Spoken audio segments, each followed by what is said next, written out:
43 this Monday. Next Saturday, an organization whose sole mission is to help those diagnosed with breast cancer is hosting a big fundraiser. Sustain, Inspire, and Survive is an acronym for the local nonprofit known as SIS.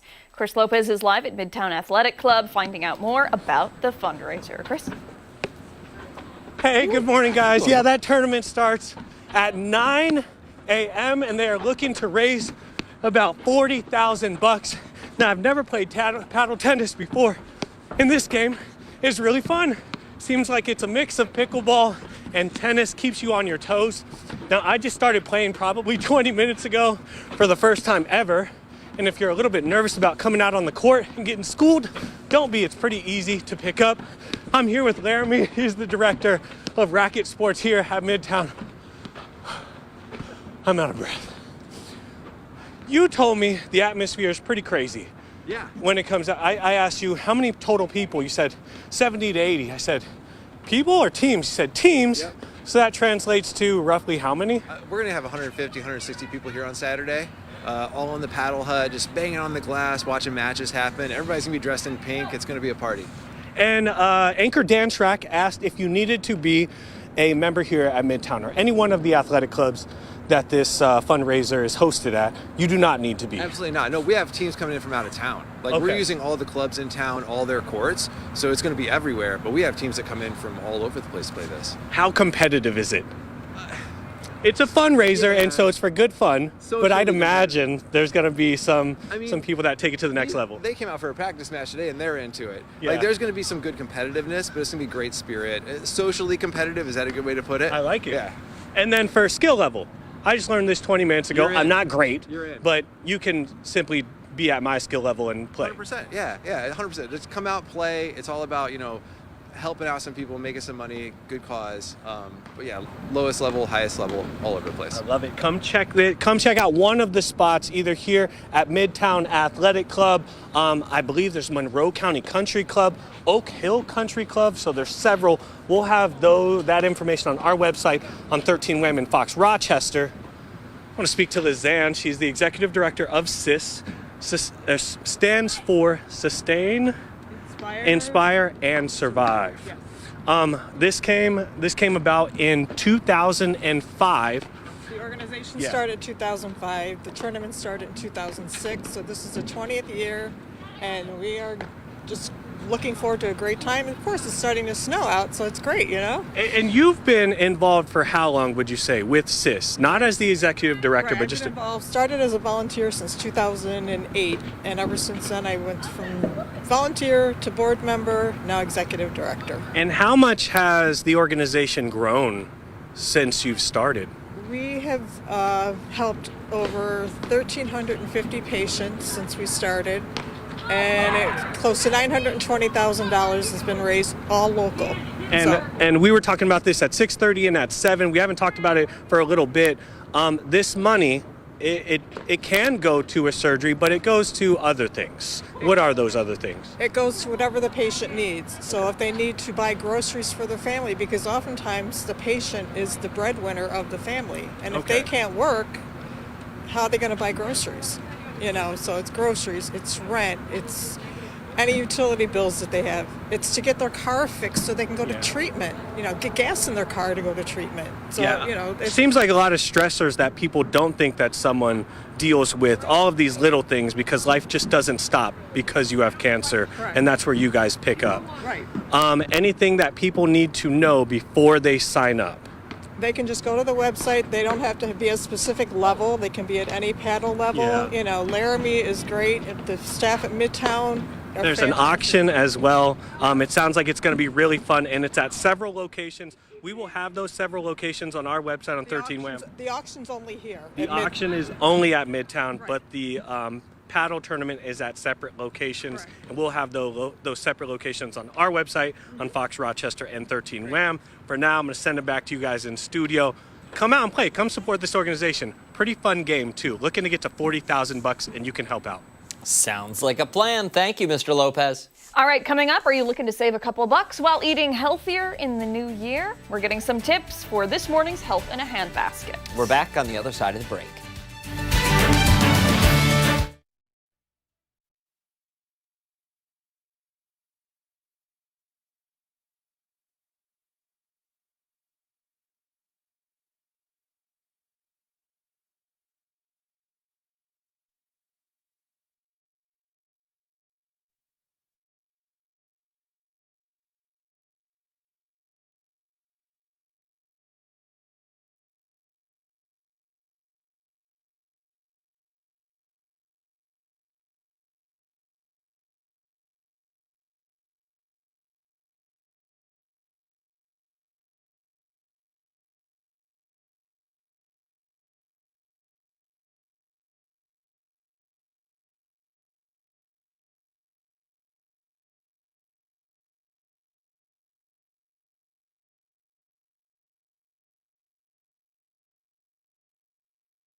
is the first full week of 2026, and many people may have made resolutions to save a little money and also add some healthier foods to their diets. Yeah, for this week's Health in a Handbasket, we're getting some advice on how you can do both. We're joined by registered dietitian nutritionist Alyssa Strassman with more. Thanks so much for coming in. We appreciate it. Thank you so much for having me. So we're still all on track for our New Year's resolution. I want to get healthy.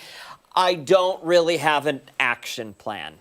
What can you tell me? Well, if your desire is to save money at the store, this is going to help you out a little bit. And what I want people to think about is not all of these tips are going to work for you. So think about what is going to work within your lifestyle, what is realistic for you, and maybe take one thing today to start with. Okay. And it could be something, just being aware of how we are spending our dollars at the store might be something, that we might want to start paying attention to, or even just comparing prices as we're thinking about ways that we might be able to save. Okay, so let's get into some of those ways to save. You brought in a bunch of stuff. I did. And, I think a lot of the time when people think about their grocery list, they're thinking fruits and vegetables are going to be so expensive. Mm-hmm.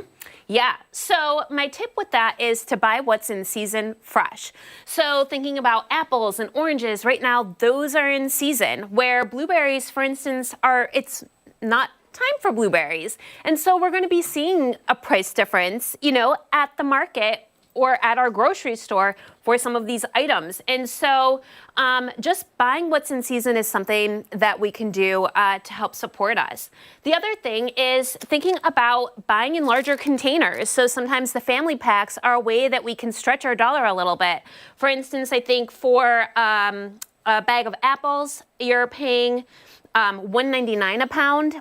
But if we're buying individually, we're paying, $1.99 a pound. So it can make a big difference for families. And the bonus with, oranges and apples is that they last for a pretty long time in our fridge. So it's something, yes, we may be paying a little bit more upfront, but those will last us for a little while, longer. When do we incorporate frozen foods? Yeah, so that's why I say, when you have like your favorites, like if blueberries or strawberries or some of those things that are out of season are things that you enjoy regularly, incorporating frozen is a way that we can get more for our dollar and stretch stretch what we're getting, for our money. So if we were to think about having a pint, that's like 2 cups in a pint, or a little bit more with our blueberries, we would need, I think it was, let me see what I put out here, 4 of these to equal a 48-ounce pack of blueberries. And so that price difference, if we were to buy 4 of these and this is again at the grocery store that I went to, so you'll have to do your own cost comparison, but the difference is $8.67. Wow. For if we were to compare, what we were getting for each one. Sure. Yeah. Now they're not the same, right? So they may be a little bit different, but think about, where we can incorporate them in. That was one of the points that my sister said, well, blueberries aren't fresh. They taste different, don't they? And they do. But if we're making smoothies, doesn't matter. If we're putting them in our yogurts, if we're adding them to our oatmeals, it's one of those things, is this something that I enjoy? Is this something that I like? And do I save, the fresh blueberries for another time or in other uses. Good advice. Summer. Yeah. Yeah. Alyssa, thank you so much. We're running low on time here, but you do have pantry items. 15 seconds. Hit us with the pitch for that. Yeah, the pitch for that is think about what you are buying that are pre-packaged or pre-portioned, because you will be surprised at how much difference the cost is. So for instance, we're getting 16 1-ounce servings in pretzels. And when we are buying them individually, we are paying a lot more. Like it's 20, let me see how many cents it was for that. So it was 23 cents for a 1-ounce portion or 21 cents for a 0.92 ounce portion. Wow. And then if we were to look at the bags of pretzels at 0.92 ounces, we're paying 70 cents per bag. Hit them with the socials. Alyssa Strassman, RDNCDN on Facebook, or you can visit my website, alyssastrassman.com. Perfect. Thank you, Alyssa. Stick around. We'll be right back.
Much more to get to this morning on ARC Rochester as we continue into the 9 o'clock hour. Stephanie Joseph will be here. She's breaking down some of our top political stories. She's over at the live desk now with a preview of what we can expect in the next hour. Morning, Steph.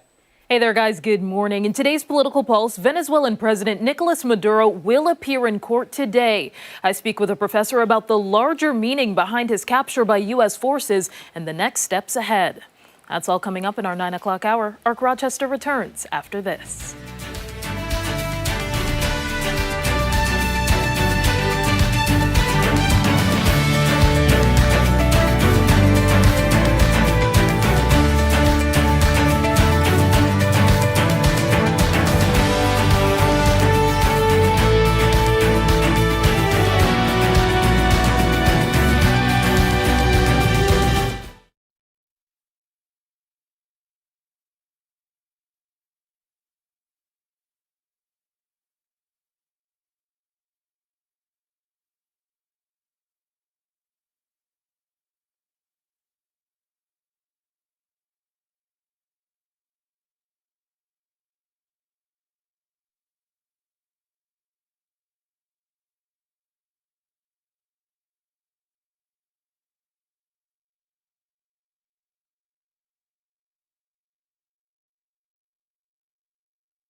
O'clock on this Monday morning, January 5th. Thank you for sticking with us on ARC Rochester. I'm Abby Friedman. And I'm Dan Schrack. That is meteorologist Mark McLean back with us once again to give us the correct answer to weather trivia and make the correction on weather trivia. Grammar's not like my top three thing. Well, it was spelling that you got wrong, spelling, too. grammar, all of it. You package it all together. Yeah.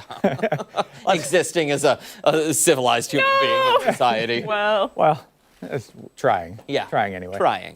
Weather trivia. We're talking about Earth and the sun and how close they are together.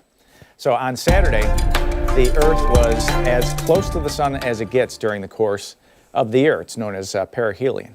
Was that distance 300,000 miles closer to the sun, 900,000 miles closer, 2 million miles, or 3 million miles closer to the sun? I'm going to go 3 million miles. Then its farthest point. Yes, and that should be in comparison to its farthest point. Okay. Yeah, I'll go with that too.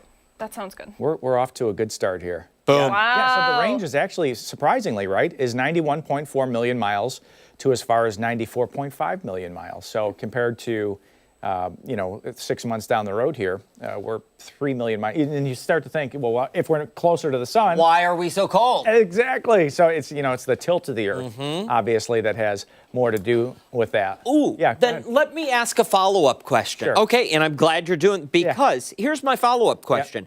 Because of that tilt, does this mean that the Southern Hemisphere's summers, which they're experiencing right now, are hotter than our summers because they're closer? So the weird part, and this has everything to do with where the land masses are on Earth, almost all the large land masses are in the Northern Hemisphere. So during our summertime, even though we receive less radiation, land heats up much more quickly than water. Okay, so the temperature distribution in the Southern Hemisphere is much more homogenized, is probably the best way of saying it, because it's a very gradual decline from the equator to Antarctica, and then of course Antarctica is frigid cold because it's land at the bottom of the world. Sure. But compared to the Northern Hemisphere, you don't get the huge spikes that we see up here. So it is interesting. Oh, good to know. Piper doesn't care if it's cold out there. Oh, no, Piper has the blanket. Yeah, warm wherever we're laying. That's it. And Love it. some wet paws out there today as some of the snow falls this morning.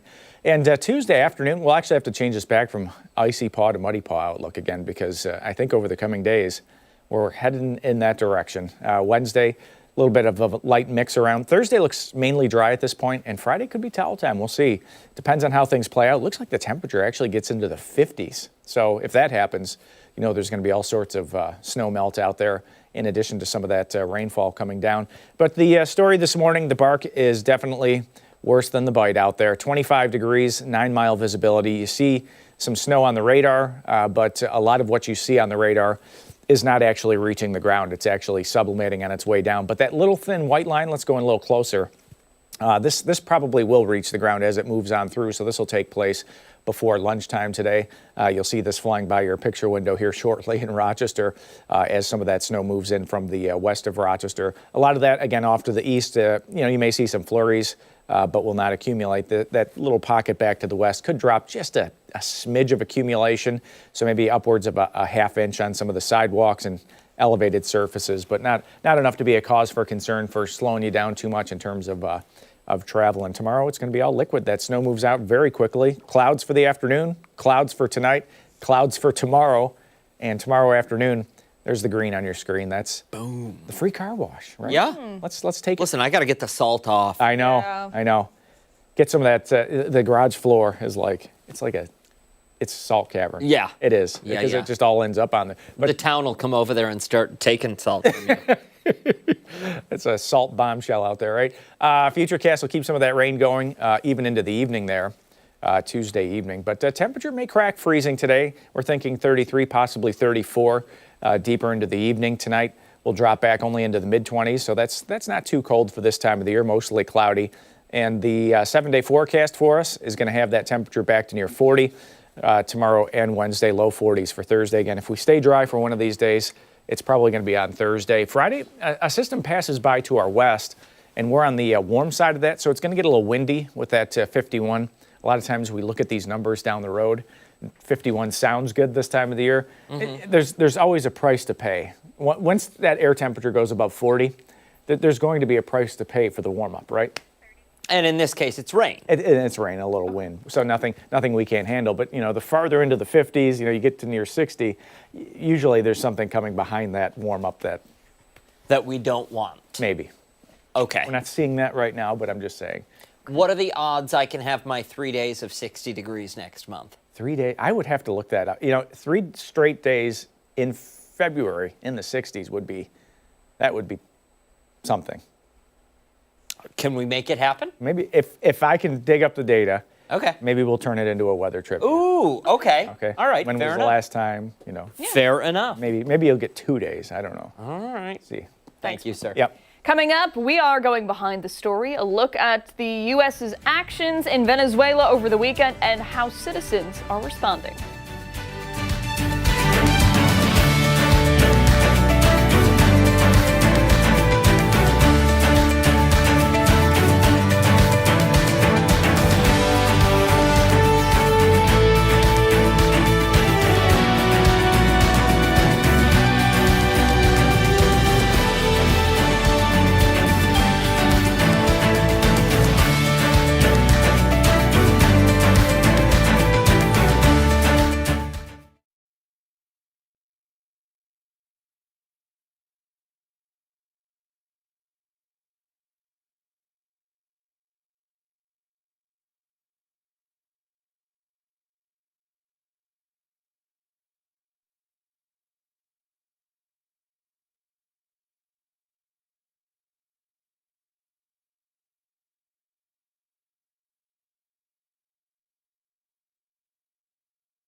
right now is 9:09. We're continuing to monitor the situation with Venezuela following a major escalation over the weekend.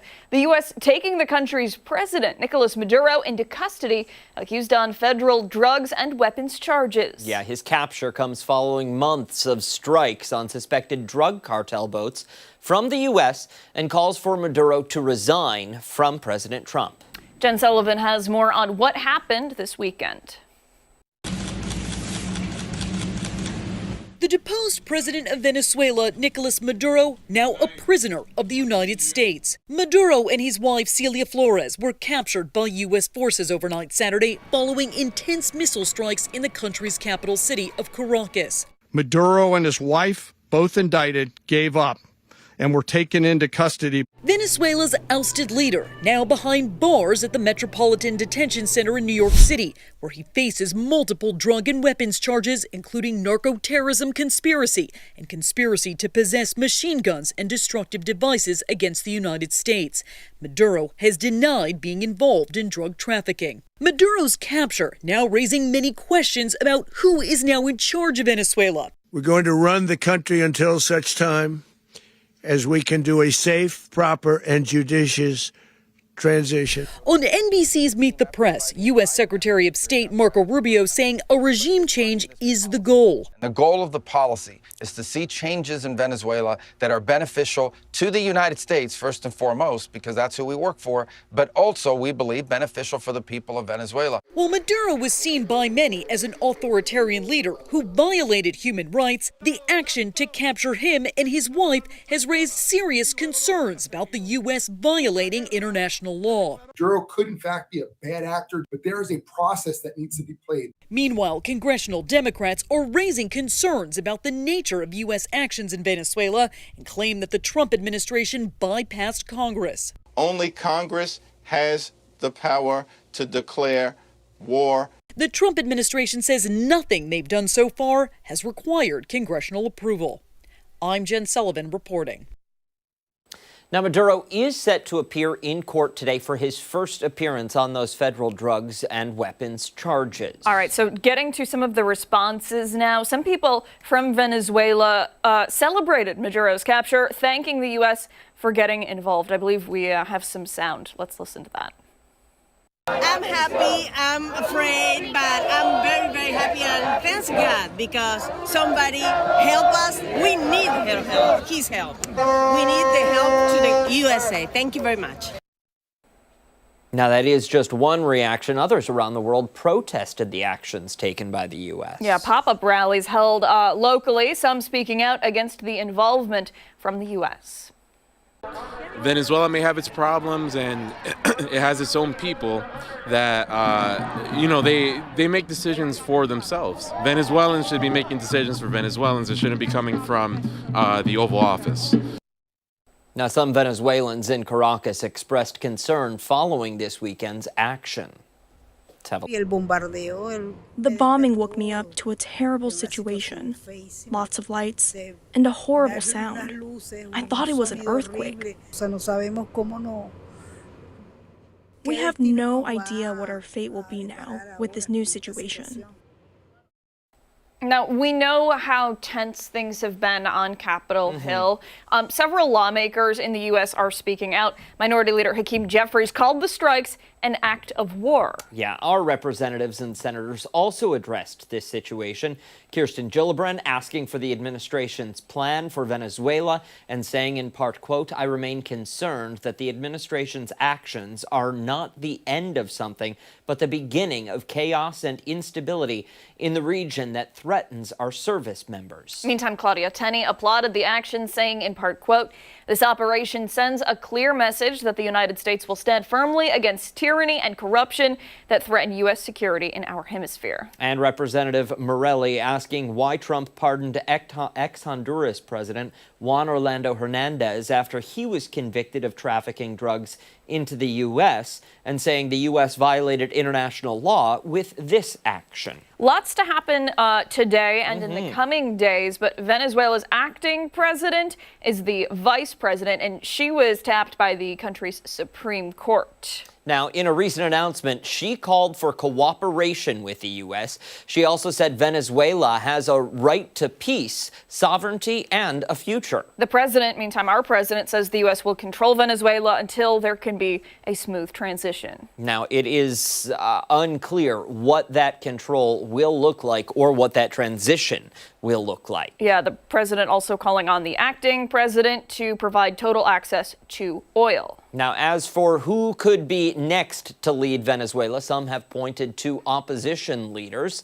The one who recently won the Nobel Peace Prize, to be exact, and celebrated the U.S.'s actions over the weekend. Yeah, she has been outspoken against Maduro's presidency.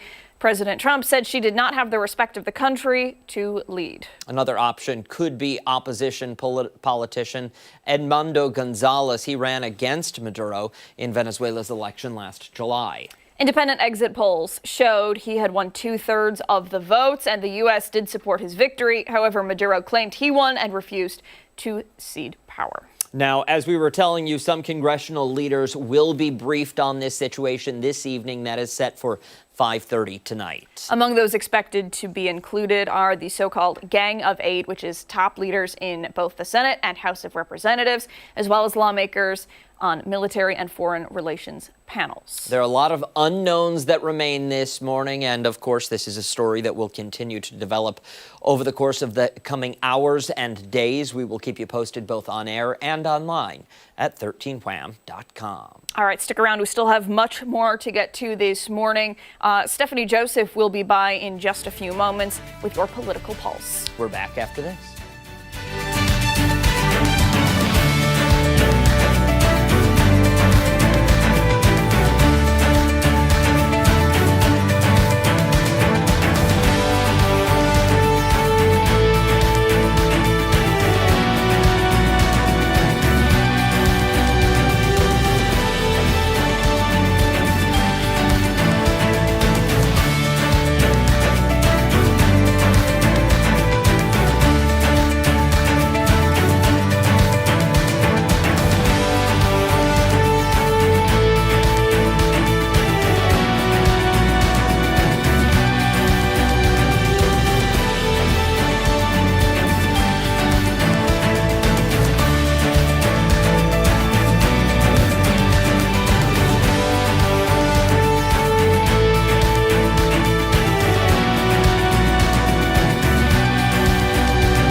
Ousted Venezuelan President Nicolas Maduro and his wife are expected to appear in court later today.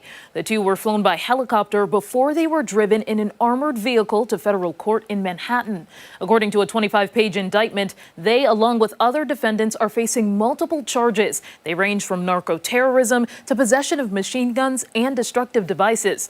Maduro and his wife are also accused of ordering the torture and murders of people who owed them drug money or undermined their alleged drug trafficking. While many condemn Maduro, they're also calling out the actions behind his removal. Some lawmakers say his capture was illegal. Others disagree. Maduro's a horrible, horrible person. But you don't treat lawlessness with other lawlessness. And that's what's happened here. They went inside Venezuela, bombed civilian as well as military places. And it's a violation of the law to do what they did without getting the authorization of Congress. There's a lot of steps to take in the future. We don't know what every twist and turn is going to hold, but we do know that Nicolas Maduro, an illegitimate communist dictator and drug trafficker, is in prison in the United States, and that's a great thing. And I'm joined now by Ian Reifowitz, history professor at SUNY Empire State, to break down the larger implications behind Maduro's capture. Good morning to you. Good morning, Stephanie. Always good to see you. Of course. Thank you so much for joining me. I do want to start off with the legal side of things, what lawmakers are kind of divided on in terms of whether authorization was needed or not. Before we get into that question, I do want to play some sound specifically from the Secretary of State, Marco Rubio, in which he had mentioned that there is no war and no authorization needed. We will seek congressional approval for actions that require congressional approval.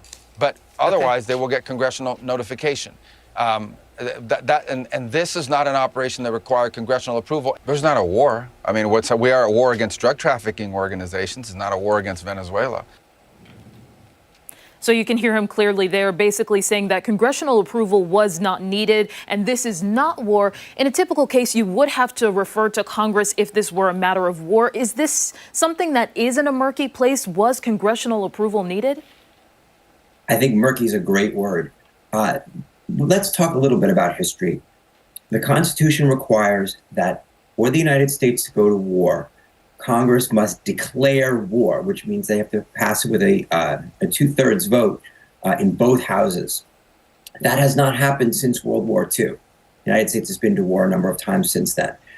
Previous presidents have asked for congressional authorizations, which in the case of the Gulf War in 91, were passed by a majority votes, but did not reach that congressional threshold. I guess it really comes down to how you define the word war. Over time, presidents have claimed greater and greater authority in the area of foreign policy. This president has made it clear he's going to define words the way he wants to define them. I think you can make a case that it's not a war if there aren't ongoing hostilities, and I guess the hostilities were done in a matter of hours. So is there a war going on right now? I guess you could certainly make an argument no.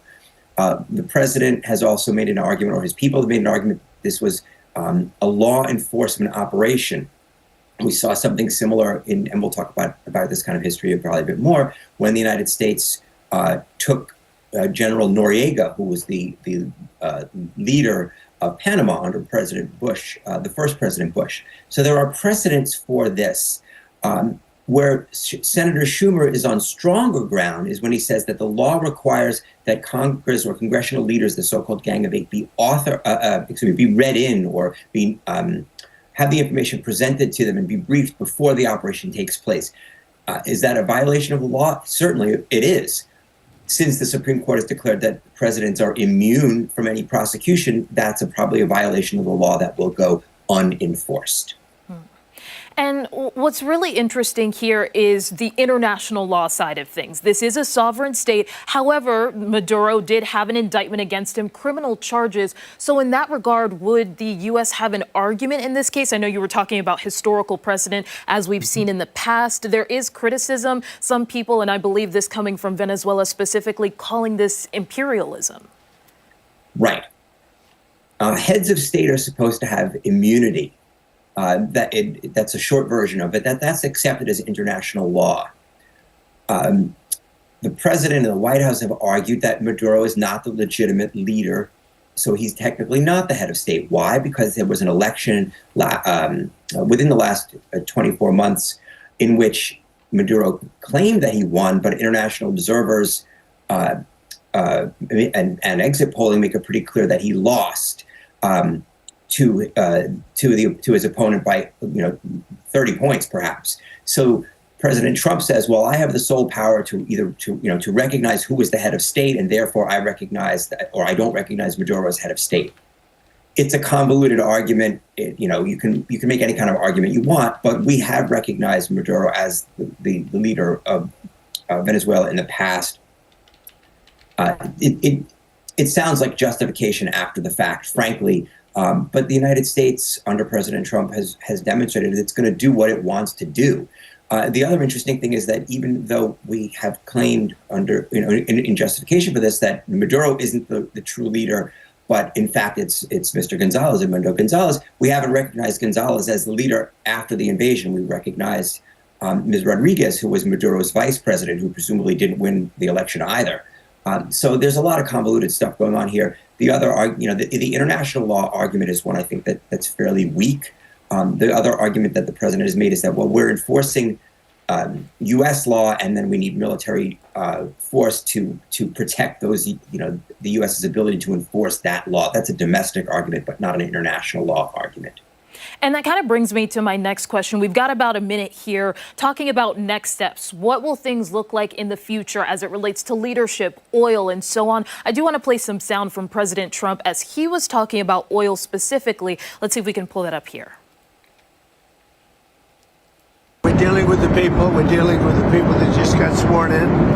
And don't ask me who's in charge, because I'll give you an answer and it'll be very controversial. What does that mean? It means we're in charge.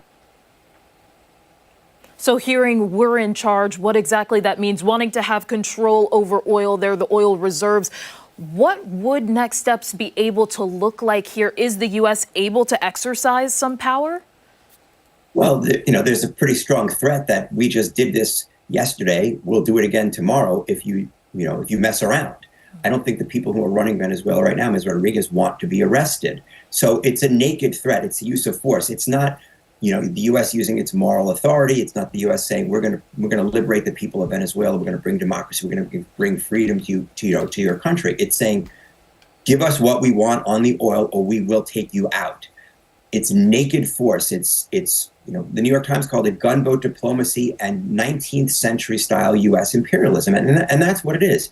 We have the power to make you do what we want. Give us the oil. End of story. And that's what we're seeing here. And that's what we're hearing directly from President Trump. This is certainly something we're going to be keeping an eye on, especially as the court appearance happens later on today. And of course, it is developing throughout this week. Professor Reifowitz, always a pleasure. Thank you so much. Thank you. And be sure to stay with ARC Rochester for your top political headlines. We are back after this.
9:30 this Monday morning. Thanks so much for sticking with us here on ARC Rochester. I'm Dan Schrack. I'm Abby Fridman. If you're looking to elevate your new year and usher in an era of drive and leadership, look no further than this year's Kickstart Symposium, and it's all happening this Friday. Yeah, Leadership Rochester is hosting its third annual event at Nazareth University.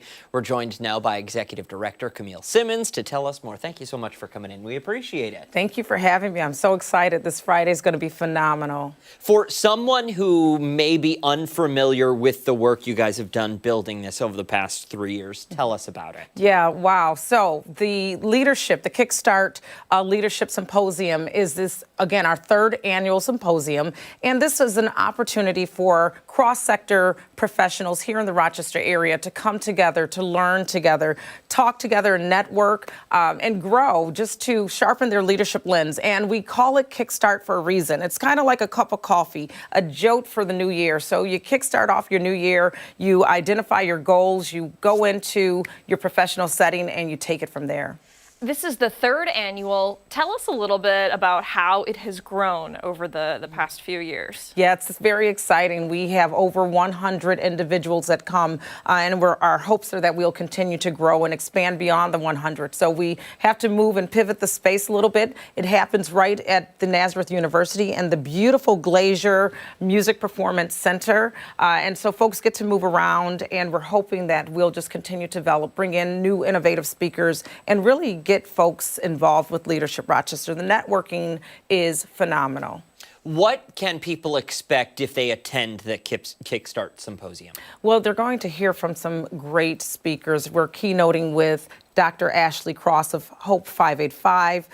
She'll be leading into the science of hope during times of uncertainty. That's what we're dealing with. That's our theme this year, is times of uncertainty. How do you continue leading when you're not quite sure what's happening? So hope is something you definitely want to have on your side. We also have Dr. Wanda Cooper, who will be centering health and wellness in her conversation. Health and wellness, we know that if we're helping one another, we also need to help ourselves. So that's going to be extremely important. We have Christina Gullo, as well as Michelle Lee from True North Executive Solutions, that'll be talking about strategic planning and how organizations can really be, again, more strategic in how they are doing the work. We have Lacarius Cross, and we have also, finally, Crystal Ellis, who is also known as the culture broker of the Genesee Valley Women's Foundation and Ellis Consulting. She'll be leaning into strategies around funding. Wow. It seems like it's going to be an amazing time. Yes.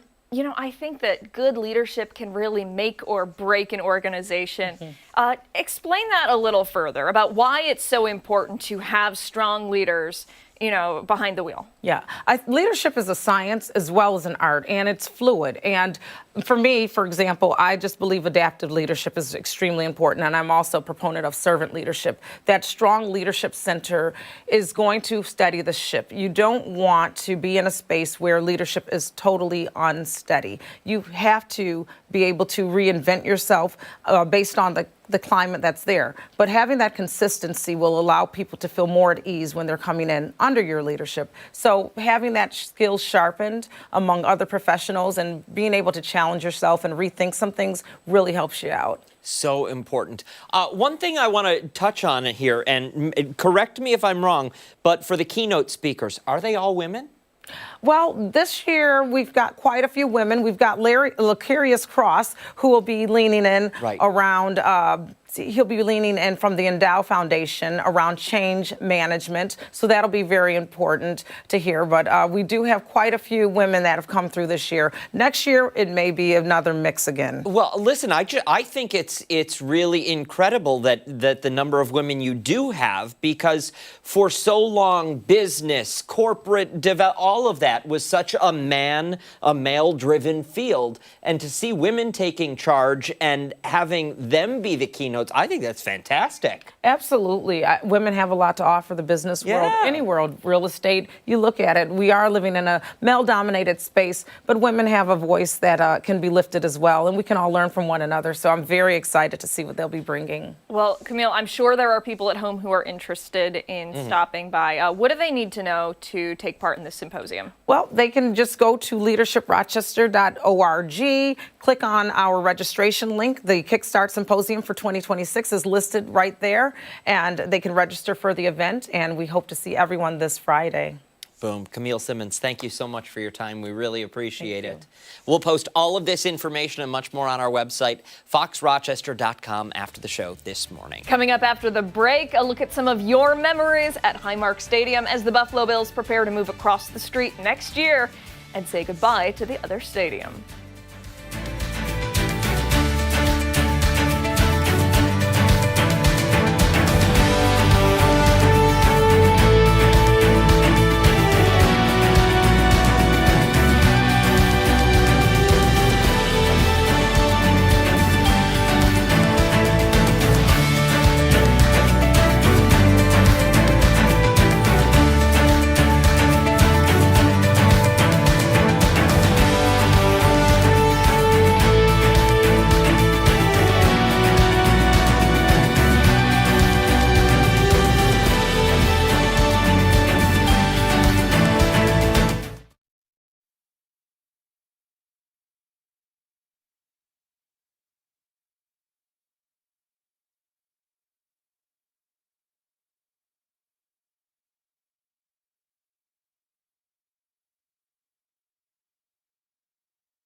Really? Yeah.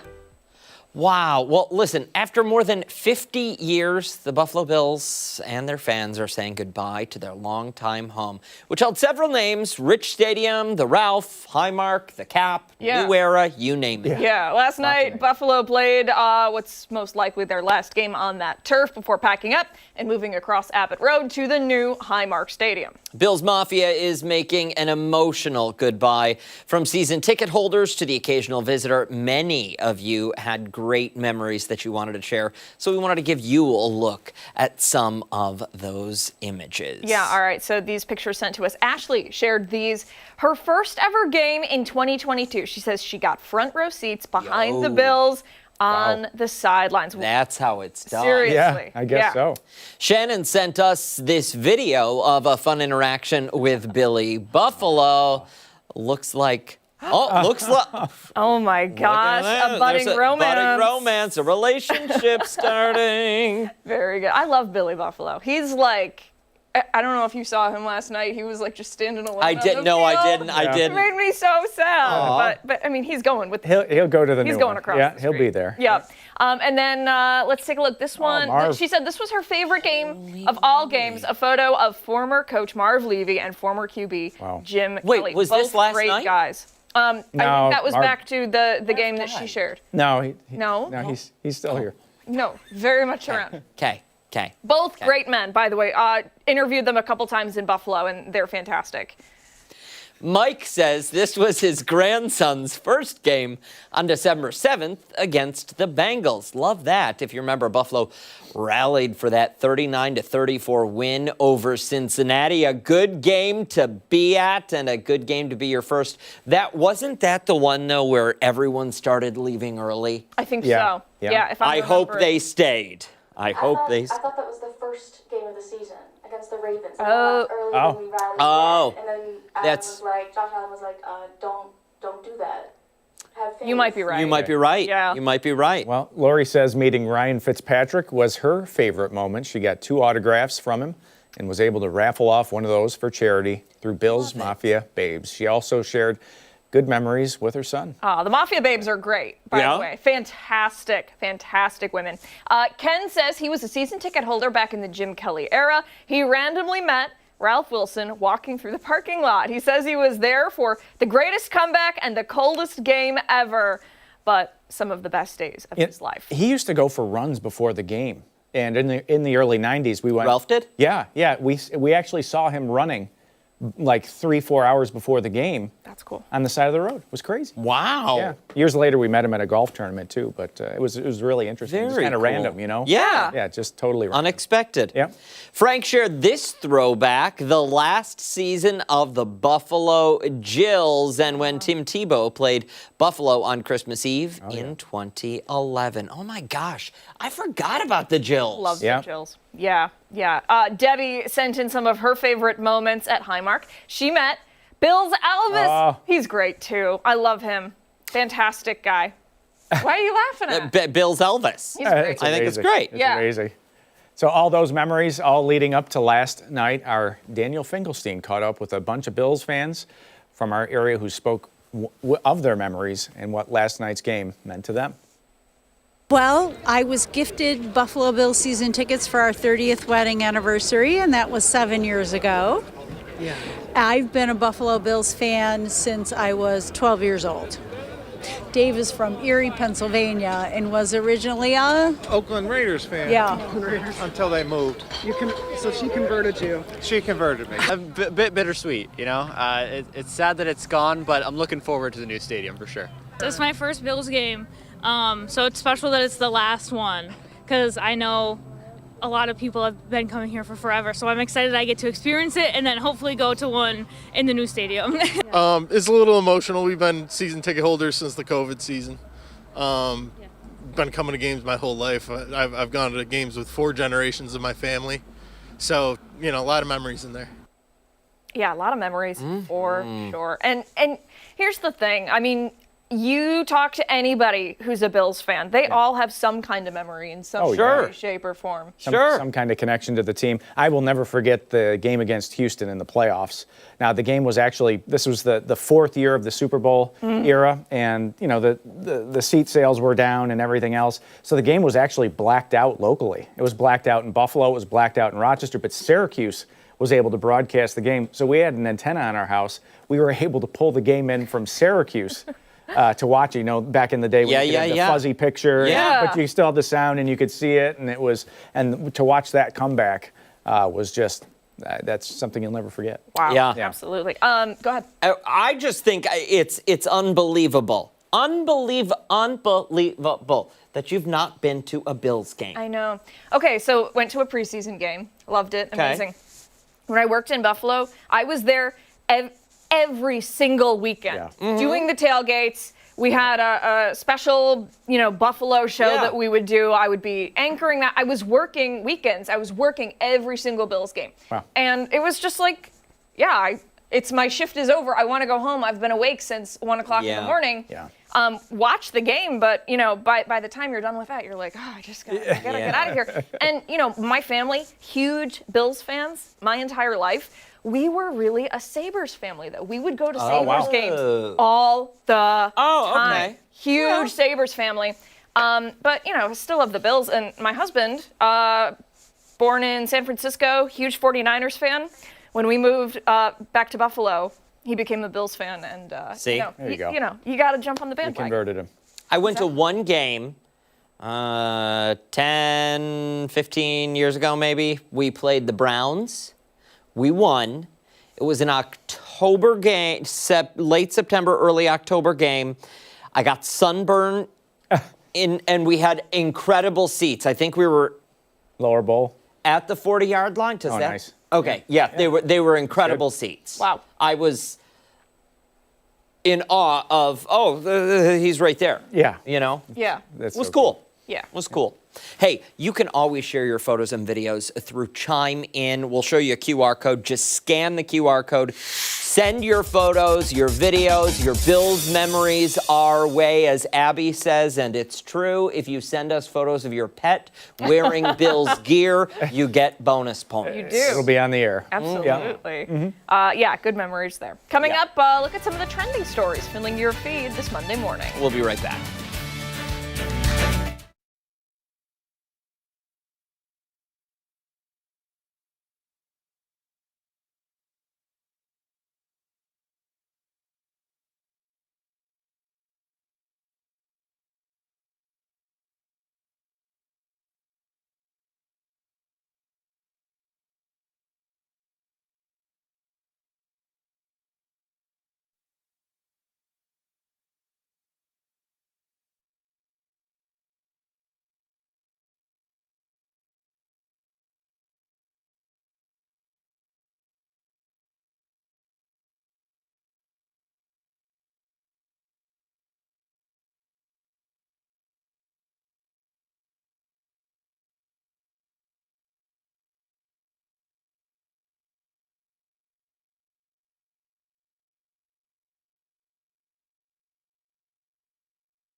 Hey, it's time now for some of the trending stories that are filling your feed. We want to start with a case of bad luck. Yeah, a fortune teller from Thailand has been arrested, accused of trying to force a prediction to come true. According to police, the 38-year-old suspect saw a teen who wanted his fortune told on New Year's Day. Reports say he warned the teen that she was on the brink of misfortune and would lose something very valuable, urging her to give him some money to avert the bad luck. Ooh, the teen refused, and shortly after, she realized her phone was missing. She went back to the fortune teller / suspect and confronted him. He said the loss proved his prediction and even described the supposed thief. Oh, did he just look in the mirror and describe the thief? His crystal ball, which is also a mirror. After calling on the public to help find the phone, it was eventually found in the fortune teller's bag. Reportedly, he admitted to the theft and asked the teenager not to press any charges. The phone was returned to the teen and the suspect was taken into custody. So it sounds like charges were pressed. You would think if you were a good fortune teller, you would have seen this coming. You would think. Who was the fortune teller you called on TV when we were trying to call Miss the Cleo. Yes, trying to call the Butterball hotline. Yes. And then they told me, I didn't know Miss Cleo wasn't around anymore. Yes. And that she's just used for promotion. Yeah. Which is very sad. That is sad. Yeah. Well, what are you going to do? I don't know. Next All right. story, though, comes to us from Utah. Artificial intelligence is starting to become more prevalent, especially in the workforce, and one police station is learning that it is not perfect. Yeah, one police report last month claimed an officer had turned into a frog after listening to body-worn camera footage. Okay, so the department says it hoped the software could reduce paperwork and put more officers out into the field. After watching the body-worn camera, the department realized the AI had picked up on a Disney movie playing in the background, specifically The Princess and the Frog. Great film. The department says it plans to continue using AI, but will double-check its work, which is standard. Please do. One officer said the software was saving him 6 to 8 hours of work a week. That's great. Yeah. The story adds to the reminders that come along with AI. It is obviously not perfect, and it shouldn't be something we rely heavily on. Can't you just see this all playing out? I think that's fantastic. That the AI picked up on the business. I think that's hysterical. Yeah. Hysterical. All right. Turning to the world of entertainment, the Muppets are making a special return for their 50th anniversary. On January 4th, so... That was yesterday. That was yesterday. Oh, February. It should be February. Pardon me. February 4th. The Muppet Show will debut featuring singer Sabrina Carpenter. It'll air on Disney Plus and be a show on ABC. The original Muppet Show aired from 1976 to 1981. And 1776. I know, I'm so... Great year. Great year for America and the Muppets. Carpenter will take the stage with the Muppets at the original Muppet Theater. People very excited online, saying, back where it all started, the Muppets feel timeless again, and Sabrina Carpenter seals it.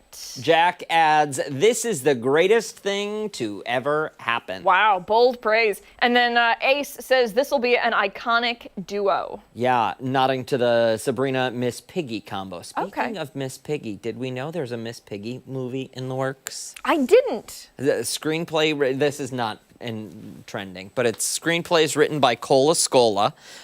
He's written some Broadway shows, and then Jennifer Lawrence, and she's got the friend who has red hair, and she was in the movie Easy A. Emma Stone. And Emma Stone, they're co-producing it. Oh, that's cool. Yeah. That's awesome. Just thought I'd share that little piece of love Miss information. Piggy. Thank you for all of your help in telling that story, because I don't know the characters' names. Hey, don't go anywhere. Our final thoughts on the other side of the break. We'll be right back.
yourself? Are there rules? I don't know. No rules. Unwritten. Well, yeah. Squeezed in the big movies. I just feel like you're 5 days into the new year, and now you want to go back and No, we watch don't want to go back. movies? We don't want to go back to 25. No. 25 is in the I think you have to wait until November 26th.